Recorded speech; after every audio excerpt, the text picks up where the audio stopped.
Dear friend, मैं प्रभु का दास फिर से आप सबों का स्वागत करता हूं। परमेश्वर आप सबों को बहुत से आशीष दे और परमेश्वर इस वचन के द्वारा आपके जीवन में उन्नति करता चला जाए। जब हम बाइबल पढ़ते हैं तो बाइबल के अंदर में 3 प्रकार के मसीहों के बारे में हम देखते हैं। 3 प्रकार के मसीह, जी हाँ, 3 प्रकार के मसीह। और उनमें से सबसे पहला है शारीरिक मसीह, कार्डिनल क्रिश्चियन।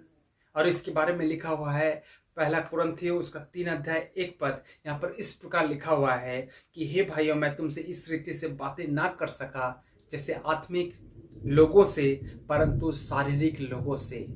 यहाँ पर सबसे पहला मसीह का जो कैटेगरी आता है उसमें से सबसे पहला कैटेगरी है शारीरिक मसीही, शारीरिक क्रिश्चियन।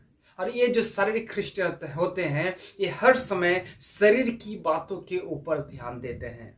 हर समय मैं क्या खाऊंगा, मैं क्या पीऊंगा, मेरे शरीर में कैसा अच्छा आशीष आएगा, मेरे जीवन में क्या, मेरे परिवार में क्या।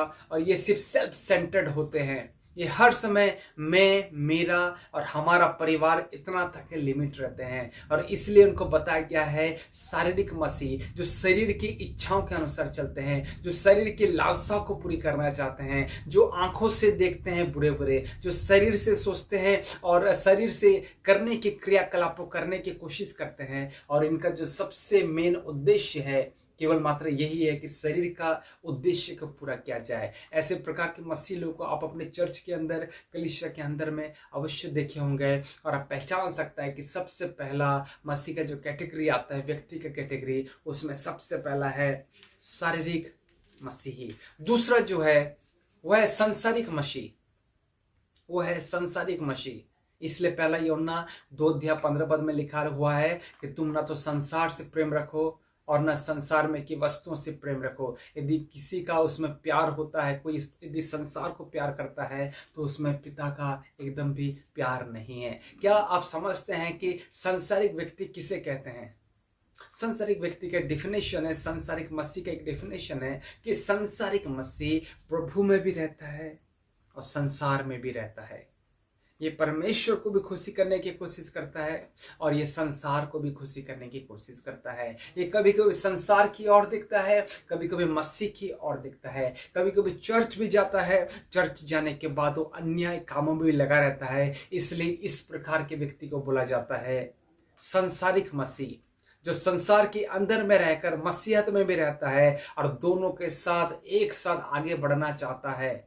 लेकिन बाइबल बताती है कि हम दोनों को खुश नहीं कर सकते, हम संसार और परमेश्वर को एक साथ खुश नहीं कर सकते। इसलिए इस शारीरिक मसीह भी जो है परमेश्वर की अधीनता में नहीं और परमेश्वर की अधीनता में नहीं चलता। हमने सबसे पहला देखा शारीरिक मसीह, दूसरा देखा संसारिक मसीह, लेकिन तीसरे प्रकार का मसीह के बारे में भी हमें जानने की आवश्यकता है। और ये तीसरे प्रकार के मसीह के बारे में रोमियो की पत्री उसका शायद 8 अध्याय 7 अध्याय में दिया हुआ है, जिसके अंदर मसीह का आत्मा नहीं और उसका जन नहीं। और यदि हमारे अंदर मसीह का आत्मा है तो हम उसके अनुसार चलेंगे भी। यानी कि एक व्यक्ति के अंदर जब मसीह का आत्मा आता है, प्रभु का आत्मा आता है, जब वो गॉस्पेल को रिसीव करता है तो उसके जीवन में प्रभु यीशु मसीह का जन्म होता है और उद्धार को प्राप्त करता है। लेकिन ये यहाँ तक सीमित नहीं रहता। और उद्धार को प्राप्त करने के बाद उस उद्धार में चलता जाता है। पवित्र आत्मा जैसे जैसे उसको लीड करता है वैसे ही अगुवाई पाकर चलता जाता है। इसलिए इसे बोला जाता है आत्मिक मसीह, जिसके बारे में बाइबल में बताया गया है कि हमें आत्मिक बनना है।